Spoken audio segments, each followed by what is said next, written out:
Humilharam a empregada na frente de todos, mas a resposta dela fez até o chefe tremer. A taça de cristal explodiu contra o chão de mármore. O salão inteiro congelou. 60 olhares fixos na mulher de uniforme azul marinho que tentava recolher os cacos com as mãos trêmulas. Incompetente. A palavra saiu da boca de Verônica Almeida como um chicote. A anfitriã da festa ergueu-se da cadeira principal, seu vestido de seda roçando o chão enquanto avançava em direção a Marina. Marina abaixou a cabeça. Seus dedos sangravam levemente onde um caco havia cortado, mas ela não ousou reclamar. O sangue pingava no mármore branco, formando pequenas manchas vermelhas que pareciam acusá-la. "Você sabe quanto custa essa taça?" Verônica cruzou os braços, seu colar de pérolas brilhando sob os lustres de cristal. "Mais do que você ganha em 6 meses." Risadas discretas ecoaram entre os convidados. Homens de terno italiano. Mulheres com joias que pagariam a faculdade de uma criança. Cada um deles olhava para Marina como se ela fosse parte da decoração. Algo útil, mas descartável. Marina engoliu seco. Ela tinha 32 anos, mas naquele momento parecia ter 1000. Cada músculo do seu corpo implorava para que ela se levantasse e saísse dali. Mas ela não podia. Não tinha esse luxo. Precisava daquele emprego. Precisava daquele salário que mal pagava as contas. "Me desculpe, senhora." A voz saiu baixa, quase inaudível. "Desculpe." Verônica inclinou-se, forçando Marina a erguer o olhar. Seus olhos eram duros, frios como pedra. "Desculpe não paga o prejuízo." O marido de Verônica, Roberto Almeida, observava da mesa principal com um sorriso divertido. Ele era dono de uma construtora que havia feito metade dos edifícios da cidade. Um homem acostumado a ver pessoas se curvarem, acostumado a conseguir tudo o que queria. "Talvez devêssemos descontar do salário dela", sugeriu ele, sua voz cortando o silêncio como uma lâmina. "O que você acha, querida?" Verônica sorriu. Um sorriso gelado que não alcançava os olhos. Um sorriso que Marina conhecia bem demais. "Acho uma excelente ideia." Marina fechou os olhos por um instante. Aquele salário já mal pagava o aluguel do barraco onde morava com a filha. Descontar mais alguma coisa significava passar fome. Significava escolher entre comida ou luz, entre remédio ou transporte. Mas ela não disse nada. Apenas continuou recolhendo os cacos, ignorando o sangue que manchava suas mãos, ignorando os olhares de pena e desprezo. O que ninguém ali sabia era que Marina carregava um segredo. Um segredo que, em poucas horas, transformaria aquela humilhação em algo muito maior. Algo que faria até Roberto Almeida perder o sono. Marina havia aprendido a ser invisível, não por escolha, mas por necessidade. Quando você cresce em um barraco de madeira na periferia, quando seu pai desaparece antes de você completar 5 anos, quando sua mãe limpa a casa às 16 horas por dia só para colocar feijão no prato, você aprende rápido. O mundo não foi feito para pessoas como você. Ela tinha 12 anos quando acompanhou a mãe pela primeira vez em uma faxina. A casa era enorme. Tinha 3 andares, piscina, jardim com fontes. Marina ficou parada na entrada de boca aberta, enquanto a mãe arrastava um balde pesado escada acima. "Não fica olhando", a mãe havia dito, a voz cansada e áspera. "E nunca deixe que vejam você com inveja. Eles gostam de achar que estamos gratos." Marina nunca esqueceu aquilo. Aquela lição ficou gravada como uma marca na pele. Anos depois, quando a mãe faleceu de um aneurisma aos 53 anos, cansada, exausta, destruída pelo trabalho, Marina jurou que daria uma vida diferente para a própria filha. Jurou que Yasmin não passaria pelo que ela passou. Yasmin tinha 7 anos agora, olhos grandes e curiosos, sorriso fácil, sonhos impossíveis. Ela queria ser médica. Falava sobre isso com um brilho nos olhos que partia o coração de Marina. Marina não tinha coragem de dizer que médicos não nasciam em barracos, que o sistema já havia decidido o destino de meninas como elas antes mesmo de elas respirarem pela primeira vez. Mas Marina tentava. Deus, como ela tentava! Trabalhava 6 dias por semana na mansão dos Almeida. Acordava às 5 da manhã, quando ainda estava escuro. Pegava 2 ônibus lotados, ficava em pé a viagem inteira. Passava 10 horas limpando, cozinhando, servindo. Depois pegava os mesmos 2 ônibus de volta. Chegava em casa às 9 da noite, ajudava Yasmin com o dever, preparava a janta com o que tinha na geladeira, caía na cama exausta e recomeçava tudo no dia seguinte, e no outro, e no outro. Às vezes, à noite, quando Yasmin já dormia, Marina sentava no degrau de madeira apodrecida da porta de casa e olhava o céu. As estrelas pareciam tão distantes, tão impossíveis de alcançar. Ela não rezava mais. Havia parado de acreditar que Deus ouvia pessoas como ela. Pessoas invisíveis, mas algo dentro dela ainda resistia. Uma chama pequena, teimosa, que se recusava a apagar completamente. Uma voz sussurrando que talvez, só talvez, as coisas pudessem ser diferentes.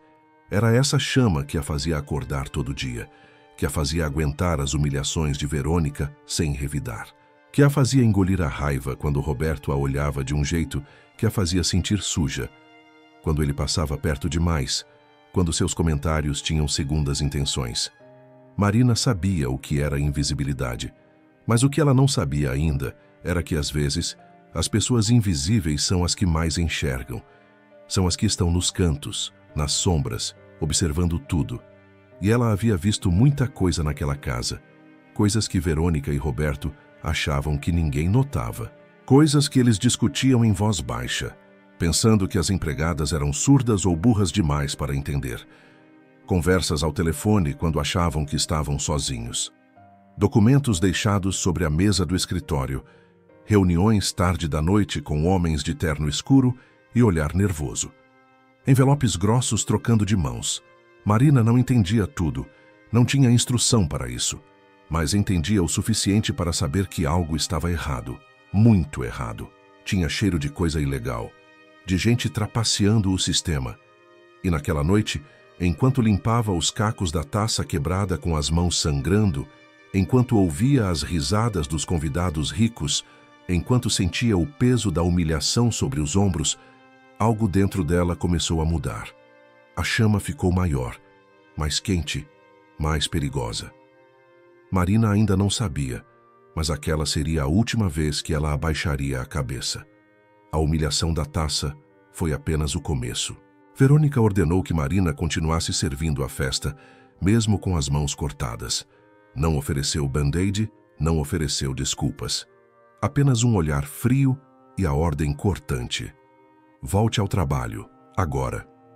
Marina passou as 2 horas seguintes circulando entre as mesas, servindo champanhe em taças de cristal, retirando pratos de porcelana fina. A cada movimento, sentia o olhar de Roberto sobre ela. Pesado, invasivo, como se ela fosse algo que ele pudesse comprar se quisesse. Quando ela passou ao lado dele pela 3ª vez, ele segurou seu pulso. Seus dedos eram quentes e úmidos. Cuidado para não derrubar nada na minha roupa, ele disse sorrindo, mas seus dedos apertaram mais forte do que o necessário, forte o suficiente para machucar. Marina puxou o braço rápido demais, a reação instintiva de quem não quer ser tocada. Alguns convidados notaram. Uma mulher de vestido vermelho arqueou a sobrancelha com desprezo. Um homem de bigode grisalho deu uma risadinha e sussurrou algo para a esposa ao lado. Educação, Marina, Verônica disse do outro lado do salão, sua voz cortante atravessando o burburinho das conversas. Estamos entre pessoas de respeito. O estômago de Marina revirou. Ela sabia o que aquilo significava. Sabia exatamente o que estava sendo dito sem palavras. Que para eles, ela não era gente de respeito. Era apenas a empregada, a invisível, a descartável. Algo que podia ser substituído a qualquer momento. Às 11 da noite, quando os convidados finalmente partiram em seus carros importados, Marina pensou que poderia ir embora. Estava exausta. Suas mãos doíam onde os cacos haviam cortado. Seus pés latejavam dentro dos sapatos velhos. Suas costas ardiam de ficar em pé o tempo todo. Mas Verônica a chamou na cozinha. Você vai ficar e limpar tudo isso. Ela apontou para as pilhas de louça suja, copos com restos de champanhe, talheres de prata manchados. E não pense em sair antes de terminar. Tudo tem que estar impecável. Marina engoliu seco. Senhora, são quase meia-noite. Minha filha está sozinha em casa. Ela tem só 7 anos. Sua filha? Verônica cruzou os braços, o rosto endurecendo ainda mais. Você deveria ter pensado nisso antes de quebrar minha taça. Ou você acha que suas escolhas de vida são um problema meu? Eu não quebrei de propósito, foi um acidente. Não me interessa se foi acidente ou não. Verônica se aproximou, tão perto que Marina podia sentir o cheiro forte de seu perfume francês misturado com vinho. Você trabalha aqui porque eu permito, porque eu tenho pena de gente como você. E se eu disser para você ficar até às 5 da manhã, você fica. Está claro? Marina apertou os punhos. Cada fibra do seu ser gritava para ela responder, para ela explodir, para ela sair dali e nunca mais voltar. Para ela mandar tudo e todos para o inferno. Mas ela pensou em Yasmin esperando em casa. Pensou no aluguel atrasado que o proprietário já estava cobrando. Pensou na conta de luz vencida. Pensou no armário quase vazio. Pensou que não tinha escolha. Nunca teve. Está claro, ela sussurrou, a voz saindo estrangulada. Verônica sorriu. Aquele sorriso cruel que Marina já conhecia tão bem. O sorriso de quem sabe que tem poder sobre outra pessoa e gosta disso. Ótimo. Ah, e Marina. Ela parou na porta, virando-se dramaticamente. A partir de agora, vou descontar R$ 500 do seu salário todo mês. Até você pagar a taxa. São 6 meses. Marina sentiu o chão fugir debaixo dos pés. R$ 500. Por 6 meses. R$ 3.000 por uma taça que provavelmente custava metade disso. Talvez menos. Mas, senhora, eu não consigo viver com... Ou você aceita? Verônica interrompeu, sua voz gelada. Ou está demitida agora. Você escolhe. Mas escolhe rápido, porque estou cansada. Silêncio pesado. Marina sabia que não tinha escolha. Nunca teve. Era sempre assim.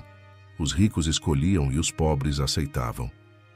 Eu aceito, ela disse, sentindo algo morrer dentro dela.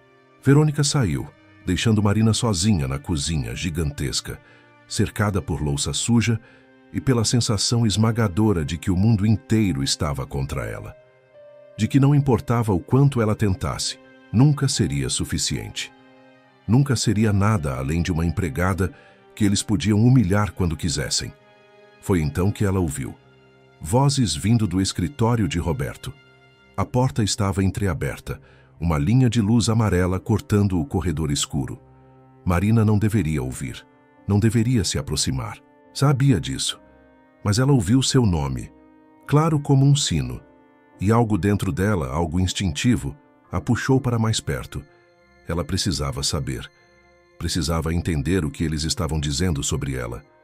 Marina pressionou as costas contra a parede do corredor, escondida nas sombras. As vozes vinham do escritório de Roberto. Ele não estava sozinho. Havia outro homem, a voz grave e nervosa, tremendo nas palavras. Você tem certeza de que ninguém sabe? O estranho perguntou, ansiedade clara em cada sílaba. Absoluta. Roberto soava relaxado, confiante, quase entediado. Os documentos estão seguros. Ninguém vai questionar a licitação. Está tudo comprado. Marina franziu a testa. Licitação? Ela não entendia direito o que aquilo significava, mas sabia que tinha a ver com o trabalho de Roberto, com a construtora, com os contratos do governo. E a auditoria? A voz do estranho insistiu. Comprada. Roberto deu uma risada curta, sem humor. Meu amigo, quando você tem os contatos certos, quando você sabe onde colocar o dinheiro, não existe auditoria que te derrube. O sistema funciona assim. Sempre funcionou. Houve uma pausa longa. Marina mal ousava respirar. Seu coração batia tão alto que ela tinha certeza de que eles ouviriam. E se alguém descobrir que os materiais usados na escola municipal foram adulterados? A voz do estranho tinha medo agora, pânico mal disfarçado. Roberto, estamos falando de uma escola cheia de crianças. Se o teto desabar, se as paredes racharem, não vai desabar. Roberto cortou, impaciente e irritado. Pelo menos não tão cedo, e mesmo que desabe daqui a 5, 10 anos, vai levar muito tempo para rastrearem até nós. Tempo suficiente para eu ter transferido tudo para offshores. Você recebe sua parte, fica quieto, e todo mundo sai ganhando. É simples assim. Marina sentiu seu coração disparar. Seu sangue congelou nas veias. Escola municipal. Materiais adulterados. Teto que podia desabar. Crianças em risco. Ela pensou em Yasmin. Pensou na escola pública onde sua filha estudava. Pensou em todas as crianças pobres, invisíveis como ela, cujas vidas não importavam para homens como Roberto Almeida. Crianças que podiam morrer esmagadas porque um homem rico quis ganhar mais dinheiro roubando do governo. O estranho suspirou, um som de derrota. Eu não deveria ter entrado nisso. Isso vai me assombrar. Mas entrou, Roberto disse friamente. Marina ouviu o som de uma gaveta sendo aberta, papéis sendo manuseados. Assinou os contratos, recebeu o dinheiro, gastou o dinheiro. Agora é tarde demais para a consciência moral. Muito tarde. Passos. Eles estavam vindo em direção à porta. Marina virou-se e correu de volta para a cozinha, seu coração martelando tão alto que ela tinha certeza de que eles ouviriam. Ela mergulhou as mãos na pia cheia de louça e espuma, fingindo estar lavando, quando ouviu a porta do escritório se abrir completamente. Passos pesados no corredor. A voz de Roberto se despedindo. Falsa cordialidade. A porta da frente se fechando com um baque surdo. Silêncio absoluto. Marina olhou para suas mãos tremendo na água gelada da pia. Ela havia acabado de descobrir algo enorme, algo perigoso, algo que poderia destruir Roberto Almeida e tudo o que ele havia construído sobre mentiras. Mas o que ela poderia fazer? Ela era só uma empregada, sem dinheiro, sem advogado, sem prova concreta. Quem acreditaria na palavra dela contra a palavra de um empresário rico e poderoso? Se ela denunciasse, Roberto simplesmente negaria tudo. E ainda a destruiria. Faria com que ela nunca mais conseguisse emprego em lugar nenhum. Talvez até inventasse acusações contra ela. Roubo, por exemplo. Ela estava presa em um sistema que sempre protegeu os poderosos. Marina terminou a louça em silêncio, as lágrimas caindo no meio da espuma e se misturando com a água suja. Quando finalmente saiu da mansão, já passava da 1 da manhã. As ruas estavam desertas e perigosas. Ela pegou o ônibus quase vazio, sentou no banco de trás e olhou pela janela embaçada. A cidade dormia. Prédios iluminados ao longe, arranha-céus tocando o céu, carros raros cortando a avenida vazia. E ela ali, cansada, derrotada, invisível. Uma formiga tentando mover uma montanha. Quando chegou em casa, Yasmin estava dormindo no sofá velho, ainda de uniforme escolar. Tinha tentado esperar a mãe acordada e não conseguiu. Seu caderno estava aberto no chão, lápis de cor espalhados. Marina a carregou até a cama, cobriu-a com o cobertor velho e remendado e beijou sua testa morna. Eu vou encontrar um jeito, ela sussurrou no escuro. Eu prometo que vou encontrar um jeito de tornar o mundo mais seguro para você. Mas ela não sabia como. Não ainda. Marina não dormiu naquela noite. Ficou deitada no colchão fino, olhando o teto rachado, ouvindo os ratos correrem no telhado de zinco. Sua mente não parava. As palavras de Roberto ecoavam sem cessar. Escola municipal. Materiais adulterados. Crianças em risco. Teto que podia desabar. Ela pensou na escola de Yasmin. Uma construção velha, paredes descascadas, mas firme. Pelo menos parecia firme. Mas e as outras? Quantas escolas Roberto Almeida havia construído com material falso? Quantas crianças estavam sentadas debaixo de tetos que podiam desabar a qualquer momento? Dezenas, centenas. Marina rolou de lado. Sua filha dormia ao lado, respirando suave e confiante, sem saber dos perigos do mundo. E foi olhando para Yasmin, para aquele rostinho sereno e inocente, que algo começou a se mover dentro dela. Não era raiva ainda. Era algo mais profundo, mais antigo, mais primitivo. Uma indignação que vinha de muito longe, de todas as vezes que ela foi humilhada, ignorada, pisoteada.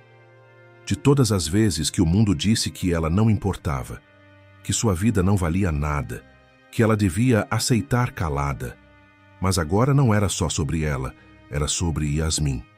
Era sobre todas as crianças como Yasmin. Era sobre justiça. Marina levantou-se devagar, Saiu da cama sem fazer barulho e foi até a pequena mesa de plástico na cozinha. Acendeu a luz fraca da lâmpada pendurada no teto. Ela pegou um papel amassado e uma caneta que mal funcionava e começou a escrever. Tudo o que tinha ouvido, palavra por palavra. Data, hora, nome do homem que estava com Roberto, se é que ela conseguia lembrar alguma coisa. Cada detalhe que sua memória conseguia resgatar. Ela não sabia ainda o que faria com aquilo, mas algo dentro dela dizia que precisava registrar. Que aquilo era importante, que não podia deixar a informação se perder. Passou 1 hora escrevendo com sua letra torta de quem mal terminou o ensino fundamental. Quando terminou, dobrou o papel com cuidado e escondeu dentro da Bíblia velha que sua mãe havia deixado. A única coisa de valor que possuíam. O único objeto que tinha significado. Marina voltou para a cama, mas dessa vez não sentiu o peso de sempre sobre o peito. Sentiu algo diferente, algo novo. Havia acordado algo dentro dela. Uma força que ela achava que tinha morrido junto com sua mãe. Uma força que tinha ficado enterrada debaixo de anos de humilhação, cansaço, medo, resignação. Mas agora estava viva, acordada e faminta. No dia seguinte, Marina voltou à mansão dos Almeida como sempre. Mesma roupa, mesmo trajeto, mesmo uniforme. Mas ela não era mais a mesma. Algo havia mudado nos seus olhos. Ela começou a prestar atenção de verdade, observar cada detalhe, escutar cada conversa. Quando Verônica saía para o salão de beleza, gastando em uma tarde o que Marina ganhava em 1 mês, Marina entrava no escritório de Roberto e fotografava documentos com o celular velho que mal funcionava. Ela não entendia metade do que estava escrito. Eram termos técnicos, jurídicos, mas fotografava tudo mesmo assim. Quando Roberto deixava o notebook aberto na sala enquanto ia ao banheiro, ela memorizava senhas digitadas. Anotava números de contas, nomes de empresas fantasma, endereços suspeitos. Ela era invisível. Sempre foi. E foi exatamente isso que a salvou agora. Porque pessoas invisíveis veem tudo. E ninguém presta atenção nelas. Ninguém se preocupa com o que uma empregada pobre está fazendo. Ninguém imagina que ela possa ser uma ameaça. Marina trabalhou assim por 2 semanas, juntando informações, peça por peça, como se estivesse montando um quebra-cabeça enorme, sem saber ainda o que faria com aquilo, sem ter um plano claro, mas sabendo que aquilo era sua única arma, sua única chance de fazer alguma diferença, a única chance de que crianças como Yasmin não morressem debaixo de um teto que desabou porque um homem rico quis ganhar mais dinheiro, roubando o que era de todos. E então, na 3ª semana, aconteceu algo que mudou tudo. Marina encontrou o pendrive. Estava na gaveta do escritório de Roberto, escondido dentro de uma caixa de charutos caros que ele nunca fumava. Ela o pegou sem pensar 2 vezes, colocou no bolso do uniforme e saiu. Naquela noite, na lan house suja da esquina, ela pagou R$2 para usar o computador por meia hora. Suas mãos tremiam quando ela conectou o pendrive. E quando abriu os arquivos, Marina entendeu que tinha acabado de encontrar ouro. Contratos escaneados, planilhas detalhadas, e-mails comprometedores, tudo, absolutamente tudo. Tudo o que provava que Roberto Almeida havia fraudado licitações públicas, desviado dinheiro que deveria ir para escolas e hospitais e usado material de construção falsificado e perigoso em pelo menos 12 escolas municipais espalhadas pela cidade. Marina tremia enquanto lia, mas não de medo desta vez, de poder. Pela primeira vez na vida, Marina tinha algo que um homem rico queria, algo que poderia destruí-lo. E ele não sabia, ele não fazia ideia. Ela copiou tudo para o e-mail dela. Salvou em 3 lugares diferentes. Pendrive, nuvem, e-mail. Fez backup de backup e voltou para casa com um sorriso no rosto. A guerra havia começado e dessa vez ela não lutaria invisível. Dessa vez, ela lutaria de igual para igual. Marina acordou no dia seguinte com uma sensação estranha no peito. Não era medo, não era ansiedade, era clareza absoluta. Ela sabia o que precisava fazer, mas precisava de ajuda. E não tinha ninguém, nenhum amigo advogado, Nenhum contato importante. Ninguém, ou pelo menos achava que não tinha. Foi então que ela lembrou de Júlio. Júlio era o porteiro do prédio comercial ao lado da Lan House. Um senhor de 60 e poucos anos, cabelos grisalhos, rosto marcado pelo tempo. Ele sempre cumprimentava Marina quando ela passava. Eles haviam conversado algumas vezes na parada de ônibus, esperando a condução que sempre atrasava. Ele era viúvo, morava sozinho em um apartamento pequeno, tinha trabalhado a vida inteira em empregos humildes, mas conhecia gente. Parecia conhecer todo mundo. Marina não tinha nada a perder e muito a ganhar. Naquela tarde, depois do trabalho, ela foi até o prédio onde Júlio trabalhava. Ele estava sentado na guarita apertada, lendo um jornal velho de 2 dias atrás. "Boa tarde, seu Júlio." Ele ergueu os olhos, surpreso de vê-la ali. "Marina, tudo bem? Aconteceu alguma coisa? Posso falar com o senhor? É importante. Muito importante." Júlio notou algo diferente na voz dela. Uma urgência que não estava lá antes. Ele fechou o jornal imediatamente e acenou para que ela entrasse na guarita. Marina contou tudo. As humilhações que sofria, o que tinha ouvido no escritório, o pendrive que encontrou, os documentos comprometedores. Tudo. Júlio ficou em silêncio por um longo tempo, os olhos fixos nela, processando cada palavra. "Você sabe o risco que está correndo?" Ele perguntou finalmente, a voz séria. "Homens como esse não jogam limpo. Se ele descobrir que você tem esses documentos antes de você fazer a denúncia formal, ele vai te destruir. E pode ser perigoso de verdade." "Eu sei." Marina respirou fundo, sentindo o peso da decisão. "Mas eu não posso ficar quieta. Aquelas crianças estão em perigo. E se eu não fizer nada, quem vai fazer?" Júlio estudou o rosto dela. Viu determinação. Viu medo também, mas determinação maior que o medo. "Minha filha é advogada", ele disse devagar. "Trabalha com casos de corrupção. Ela é boa no que faz. Uma das melhores." O coração de Marina pulou no peito, esperança acendendo como uma chama. "O senhor acha que ela pode me ajudar?" "Ela pode tentar. Mas Marina, você precisa entender uma coisa." Júlio inclinou-se para frente, sua voz baixando. "Homens como Roberto Almeida não caem fácil. Eles têm dinheiro, advogados caros, contatos em todo lugar. Isso vai ser uma guerra longa e suja." Marina olhou para as próprias mãos. Ainda havia marcas dos cortes da taça quebrada, cicatrizes pequenas que provavelmente ficariam para sempre. "Eu já estou em guerra, seu Júlio," ela disse calmamente.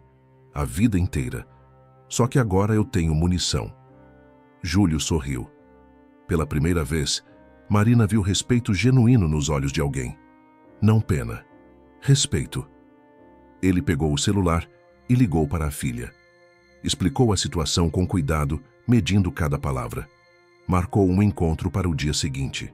Marina saiu dali com o peito mais leve do que tinha estado em semanas. Ela não estava mais sozinha. Tinha um aliado. Talvez tivesse uma chance real. No dia seguinte, ela conheceu Carla em um escritório modesto, mas organizado. Uma mulher de 40 e poucos anos, cabelos curtos e grisalhos, olhar firme e inteligente. Advogada especializada em crimes contra a administração pública. Alguém que tinha dedicado a vida a lutar contra gente como Roberto. Marina mostrou tudo. O pendrive, as fotos dos documentos que tinha tirado, as anotações escritas à mão. Carla passou 2 horas analisando cada arquivo, cada documento, cada e-mail. Quando terminou, ela olhou para Marina com uma expressão que misturava impressão profunda e preocupação genuína. "Isso aqui é explosivo", Carla disse, sua voz controlada, mas intensa. "Se isso chegar nas mãos certas, no momento certo, Roberto Almeida vai para a cadeia e vai ficar lá um bom tempo." "E vai chegar?" Marina perguntou, mal ousando respirar. "Vai." Carla cruzou os braços. "Mas você precisa estar preparada para o que vem. Ele vai tentar te destruir. Vai inventar que você roubou esses documentos, que falsificou tudo, que está tentando extorquir ele. Vai usar todo o poder que tem, todo o dinheiro, todos os contatos para te calar. Vai ser brutal." Marina engoliu seco. "E o que eu faço quando isso acontecer?" Você fica firme, não volta atrás, não aceita dinheiro dele, não aceita ameaças e deixa o trabalho jurídico comigo. Carla estendeu a mão. Eu vou fazer isso pro Bono. De graça. Porque se tem uma coisa que eu odeio mais do que tudo, são homens ricos pisando em gente pobre e colocando crianças em risco para encher o próprio bolso. Marina apertou a mão dela, sentindo lágrimas queimando nos olhos, lágrimas de gratidão, de esperança. Obrigada, ela sussurrou. Não me agradeça ainda. Carla sorriu, mas era um sorriso de guerreira. Agora vem a parte difícil. Você precisa voltar para aquela casa, continuar trabalhando como se nada tivesse acontecido e esperar. Fazer de conta que tudo está normal. Esperar o quê? O momento certo. Carla guardou os documentos em uma pasta de couro. Eu vou preparar a denúncia formal, entrar em contato com o Ministério Público, organizar as provas, construir o caso. Quando eu te der o sinal, você sai daquela casa e nunca mais volta. Entendeu? Marina assentiu, sentindo o peso e a responsabilidade do que estava prestes a fazer. Ela saiu do escritório de Carla com o coração batendo forte. O medo ainda estava lá, uma presença constante, mas agora havia algo maior ocupando espaço no seu peito. Esperança real. E uma sensação estranha que ela não sentia há muito tempo. Poder. As 2 semanas seguintes foram as mais difíceis da vida de Marina. Ela voltava todos os dias para a mansão dos Almeida, servia café em xícaras caras, limpava móveis de madeira importada, cozinhava refeições elaboradas. Fingia que tudo estava normal. Fingia que era a mesma empregada submissa de sempre, mas por dentro estava queimando de ansiedade e expectativa. Verônica continuava com as humilhações diárias, pequenas, mas constantes e venenosas, uma crítica desnecessária sobre a comida que estava perfeitamente boa, um comentário cruel sobre o cheiro da roupa de Marina, insinuando que ela não se lavava direito. Uma ordem desnecessária dada só para ver Marina se curvar, só para lembrar quem mandava ali. E Roberto? Roberto continuava com aqueles olhares, aquele sorriso que tinha segundas intenções, aquele jeito de passar perto demais nos corredores estreitos. Marina sentia vontade de arrancar a própria pele toda vez que ele olhava para ela daquele jeito. Mas ela aguentava, porque sabia que aquilo estava chegando ao fim. Dias contados, horas contadas.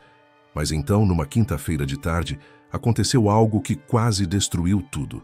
Marina estava limpando a sala quando ouviu Roberto gritando no escritório. Sua voz ecoava pela casa inteira. "O que você quer dizer com sumiram?" Ele berrou furioso. Silêncio do outro lado da linha. "Não me importa se você revirou tudo 1000 vezes. Encontre aquele pendrive, agora." Marina gelou no meio da sala, o pano de limpeza caindo da sua mão. O coração dela parou por um segundo inteiro. Ele tinha descoberto. Tinha descoberto que o pendrive estava faltando.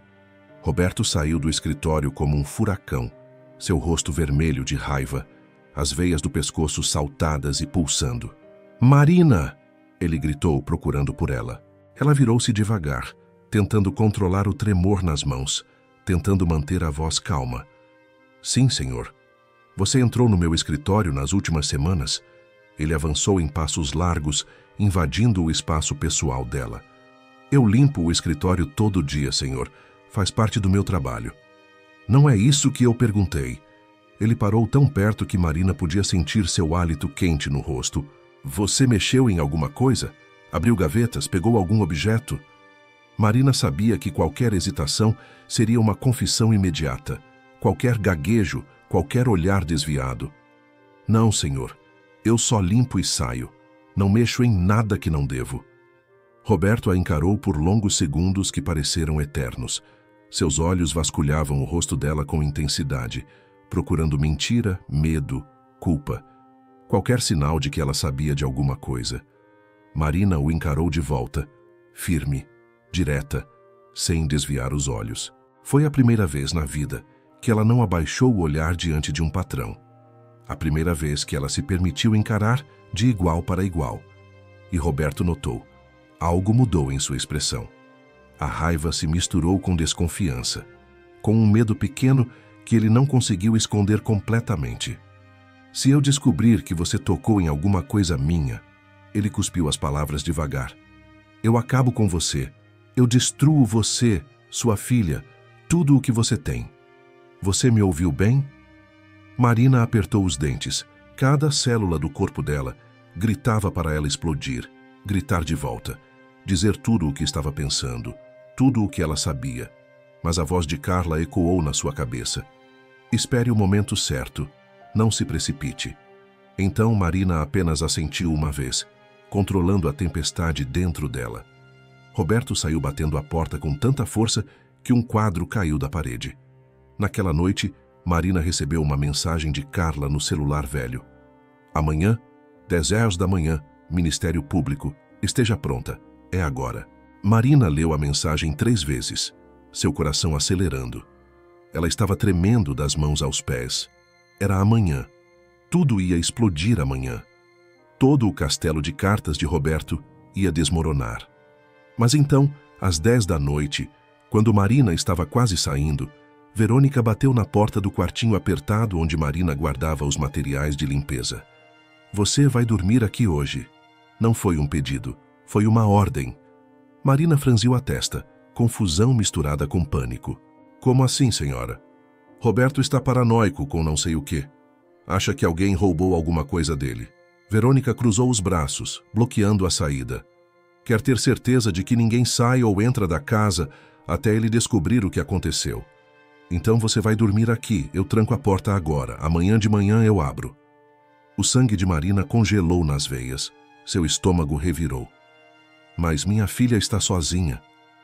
Sua filha vai ficar bem por uma noite. Verônica deu de ombros indiferente. Ela já tem 7 anos, não é um bebê. Agora entre. Marina não teve escolha. Com as pernas tremendo, entrou no quartinho apertado, sem janela, que cheirava forte a produtos de limpeza e mofo. Verônica fechou a porta. A chave girou na fechadura. O som pareceu uma sentença de morte. Marina ficou ali no escuro absoluto, ouvindo apenas sua respiração acelerada e seus próprios pensamentos em pânico total. Carla estava esperando ela amanhã às 10 da manhã no Ministério Público. Se ela não aparecesse, a denúncia poderia não ir para frente. Ou pior, Roberto poderia ser avisado por alguém dentro do sistema e fugiria antes de ser preso. Transferiria o dinheiro. Destruiria provas. Marina bateu na porta com desespero. Por favor, eu preciso sair, por favor. Nenhuma resposta. Apenas silêncio do outro lado. Ela estava presa como um animal em uma jaula. E o tempo estava acabando. Marina deslizou pela porta até sentar no chão frio de cimento. Lágrimas escorreram pelo seu rosto, molhando o uniforme. Ela tinha chegado tão perto de vencer, de fazer justiça, de mudar alguma coisa nesse mundo cruel. E agora estava trancada no escuro, impotente, enquanto tudo desmoronava. Marina passou horas no quartinho escuro tentando pensar em uma saída desesperada. Nada. Absolutamente nada. A porta era de madeira maciça e pesada, sem janela, sem respiradouro, sem nada que pudesse servir de escape. Ela olhou para o celular. A tela mostrava 1% de bateria, a luz fraca piscando. Com os dedos tremendo, ela digitou uma mensagem rápida para Carla. Estou presa na casa, trancada. Não vou conseguir sair. Apertou enviar. A tela piscou uma vez, e o celular morreu antes de qualquer resposta chegar. Marina encostou a cabeça na parede fria e fechou os olhos. Tudo estava perdido. Todo o esforço, todo o risco, tudo por nada. Roberto sairia ileso. As escolas continuariam perigosas. As crianças continuariam em risco. E ela? Ela provavelmente seria demitida amanhã. Ou pior. Mas então ela ouviu algo. Passos no corredor. Leves, cuidadosos, tentando não fazer barulho. Marina se levantou num pulo, o coração disparando, quando ouviu a chave girando na fechadura. A porta se abriu devagar, e do outro lado, iluminada pela luz fraca do corredor, estava Dalva. Dalva era a cozinheira da mansão. Uma senhora de 50 e poucos anos, cabelos completamente brancos presos em um coque, que mal falava com ninguém. Marina mal havia trocado mais de 10 palavras com ela em 6 meses.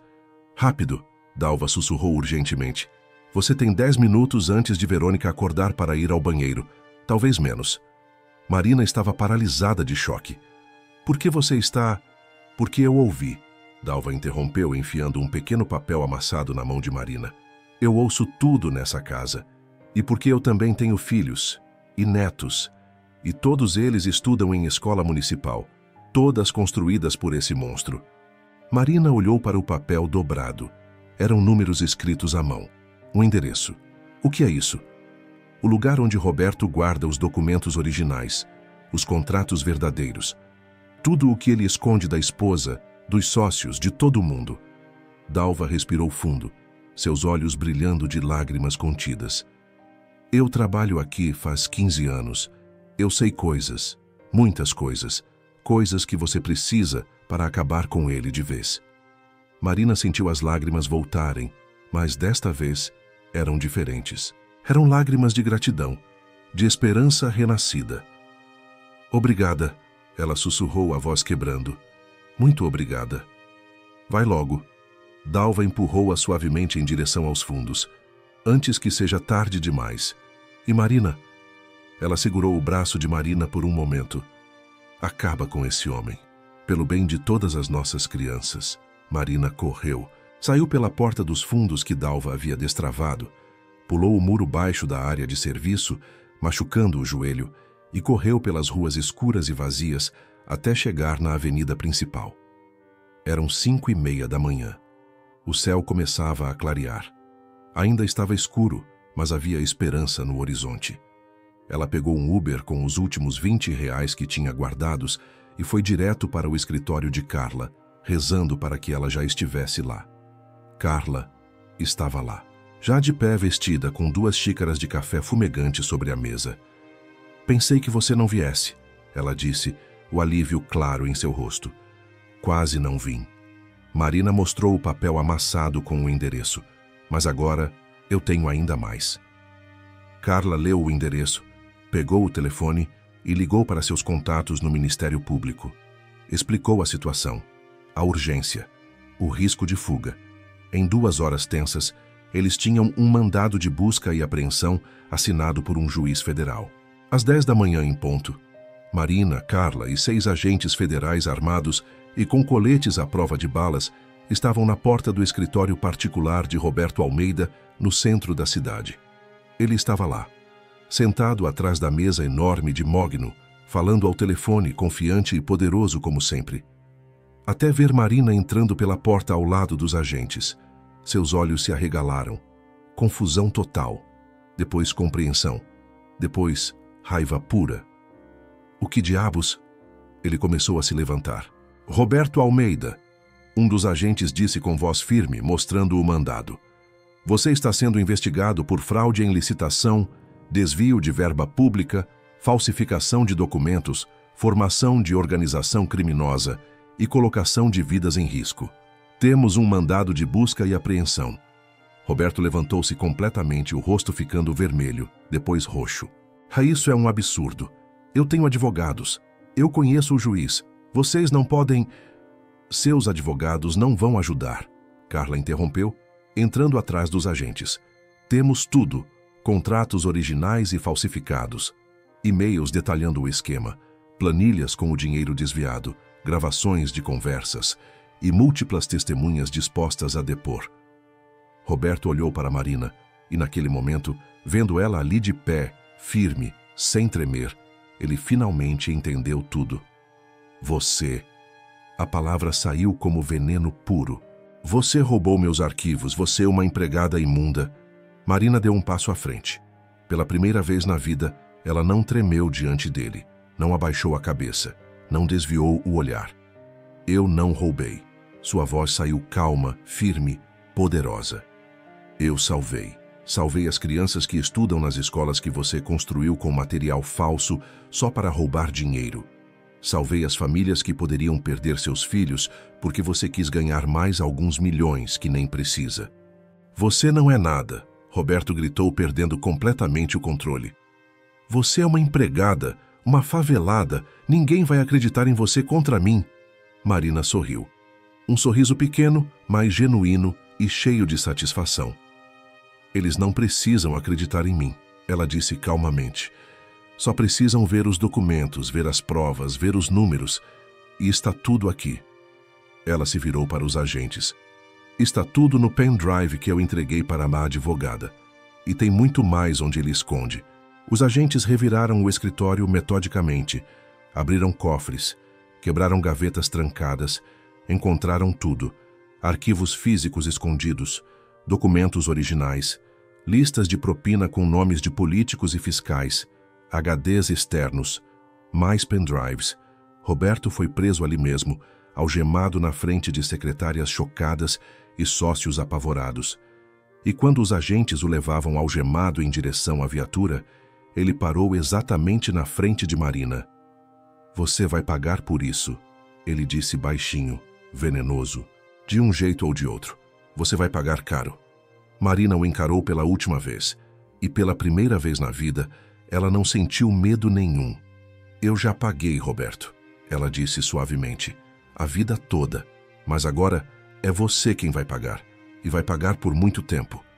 E ele foi levado para dentro da viatura enquanto flashes de câmeras explodiam por todo lado.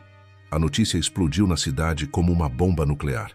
Empresário preso por fraude milionária em construção de escolas públicas. O caso estava em todos os jornais, todas as TVs, todas as redes sociais, todas as conversas. Roberto Almeida, o homem intocável, o empresário respeitado, havia caído espetacularmente. E Marina estava no centro de tudo, sendo chamada de heroína por uns, de traidora por outros. Repórteres cercaram sua casa, seu barraco humilde. Tentaram falar com ela, oferecendo dinheiro por entrevistas. Ela recusou todos. Não queria fama, não queria ser celebridade, não queria holofotes. Queria apenas justiça. E que as escolas fossem consertadas antes que alguma criança morresse. Verônica também foi indiciada como cúmplice 3 dias depois. Os investigadores descobriram que ela sabia de tudo desde o início, que havia assinado documentos falsos, que havia ajudado a esconder dinheiro em contas no exterior. A mansão foi lacrada com fitas amarelas. Os bens foram congelados pela justiça, os carros apreendidos. Tudo o que eles tinham construído em cima de mentiras, sangue e corrupção desmoronou em questão de dias. Uma semana depois, Marina foi chamada para depor formalmente no Ministério Público. Ela contou tudo aos promotores. Cada detalhe que lembrava, cada humilhação que sofreu, cada palavra que tinha ouvido naquela noite no escritório. Tudo. E quando terminou seu depoimento de 4 horas, o promotor-chefe olhou para ela com algo que Marina nunca tinha visto antes nos olhos de alguém importante, alguém com poder. Respeito genuíno, admiração real. A senhora salvou vidas, ele disse, sua voz embargada. Se essas escolas tivessem desabado durante o horário de aula, dezenas, talvez centenas de crianças poderiam ter morrido. E agora, graças exclusivamente à senhora, elas estão sendo reformadas com material adequado e fiscalização rigorosa. Marina sentiu um nó na garganta, lágrimas queimando. Eu só fiz o que era certo, o que qualquer pessoa deveria fazer. Muita gente sabe o que é certo, o promotor disse gravemente. Mas muito poucos têm coragem de agir, especialmente quando tudo está contra eles. A senhora é uma pessoa extraordinária. Marina saiu do prédio do Ministério Público e foi direto para casa, ignorando os repórteres. Yasmin estava esperando no portão do barraco, sentada no degrau de madeira. Mãe! Ela gritou, correndo para abraçá-la. Marina abraçou a filha com força, sentindo lágrimas de alívio e alegria escorrerem livremente. Está tudo bem, meu amor. Está tudo bem agora. Finalmente. Naquela noite, Marina recebeu uma ligação de Carla com as notícias finais. Roberto aceitou um acordo de delação premiada, Carla explicou. Vai devolver todo o dinheiro desviado, vai pagar pessoalmente as reformas de todas as escolas afetadas e vai pegar 10 anos de prisão em regime fechado, sem possibilidade de sair antes. Marina fechou os olhos. Não era o suficiente. 10 anos nunca seria suficiente para o que ele fez. mas era alguma coisa. Era justiça, mesmo que imperfeita. E Verônica, 5 anos, e perdeu absolutamente tudo. A casa, os carros, as joias, tudo foi leiloado para pagar as multas e ressarcir o dano público. Marina desligou o telefone e olhou pela janela do barraco. A cidade continuava iluminada ao longe. Os prédios continuavam de pé tocando as nuvens. O mundo continuava girando como sempre. Mas algo fundamental tinha mudado. Ela tinha mudado. Tinha provado que uma pessoa podia fazer diferença. Que os invisíveis podiam se tornar visíveis. Que os fracos podiam derrotar os fortes. Marina não era mais invisível. E nunca mais seria. Nunca mais aceitaria ser. Alguns dias depois, ela recebeu uma proposta de emprego inesperada. Uma ONG grande que trabalhava com transparência em obras públicas e combate à corrupção queria contratá-la como consultora e porta-voz. Você sabe identificar fraudes e irregularidades melhor do que muitos advogados e engenheiros, o diretor da ONG disse em uma reunião. E você tem algo que a gente valoriza mais do que qualquer diploma: coragem real e integridade absoluta. Marina aceitou sem pensar 2 vezes. Pela primeira vez na vida, ela teria um salário digno que pagaria todas as contas e ainda sobraria. Um trabalho que realmente importava. Um trabalho que fazia diferença.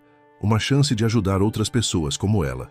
Pessoas invisíveis que descobrem crimes, mas não sabem o que fazer. E quando ela contou para Yasmin sobre o novo emprego, a menina abraçou a mãe com força e disse com os olhos brilhando: "Eu quero ser exatamente como você quando crescer, mãe." Marina sorriu através das lágrimas de felicidade. "Você vai ser melhor, meu amor. Muito melhor." Meses depois, Marina voltou ao bairro rico onde a mansão dos Almeida ficava. Não para trabalhar, nunca mais para isso, apenas para ver, para fechar um ciclo. A casa estava completamente abandonada. Jardim cheio de mato alto. Portão enferrujado e caindo aos pedaços. Janelas quebradas. Tudo o que eles tinham construído com mentiras e exploração tinha virado pó e ruínas. Marina ficou ali por alguns minutos, olhando para aquele símbolo de poder que não existia mais. Não sentiu raiva. Não sentiu alegria vingativa. Sentiu apenas paz profunda. Ela tinha aprendido algo que ninguém ensina nas escolas, nos livros, nas igrejas, em lugar nenhum. Aprendeu que justiça não é algo que cai do céu como um presente. É algo que você constrói tijolo por tijolo com as próprias mãos. Mesmo quando essas mãos estão sangrando. Mesmo quando estão tremendo de medo. Mesmo quando o mundo inteiro diz que você não tem chance nenhuma. Marina aprendeu que os invisíveis são os que mais enxergam a verdade. Que os silenciosos são os que guardam as verdades mais perigosas. Que os fracos podem se tornar fortes quando a causa é justa. E aprendeu que Deus não abandona quem luta pelo certo. Não da maneira que as pessoas esperam nos sermões bonitos. Não com milagres espetaculares e anjos brilhantes, mas com algo muito mais poderoso e real. Com força interior quando você acha que não tem mais. Com oportunidades escondidas no momento certo. Com pessoas certas cruzando seu caminho quando você mais precisa. Marina olhou para o céu azul e limpo e sussurrou: "Obrigada por não me deixar desistir." E foi embora, sem olhar para trás. Hoje, Marina trabalha ajudando outras pessoas invisíveis como ela. Pessoas que descobrem corrupção, fraude, injustiça nos lugares onde trabalham, mas não sabem o que fazer com essa informação. Pessoas que têm medo. Pessoas que acham que não têm poder. Ela ensina que elas têm poder sim. Ela orienta sobre como coletar provas. Ela luta ao lado delas. E Yasmin? Yasmin vai para a escola todo dia com um sorriso confiante no rosto. Ela ainda quer ser médica. E agora, com o novo salário de Marina, ela pode pagar um curso preparatório de qualidade para a filha. Pode comprar livros, pode dar oportunidades. Os sonhos impossíveis não são mais tão impossíveis assim. Porque Marina provou algo que o mundo tentou esconder dela a vida toda. Que uma mulher pobre, sem sobrenome importante, sem dinheiro, sem poder aparente, pode derrubar gigantes. Pode mudar o sistema. Pode fazer justiça. Basta que ela pare de se curvar. Deus honra quem ninguém acredita. A justiça divina nunca falha. O improvável é o instrumento favorito do céu. Deixe nos comentários sua cidade e compartilhe com alguém que precisa ouvir essa história. Nos vemos no próximo vídeo.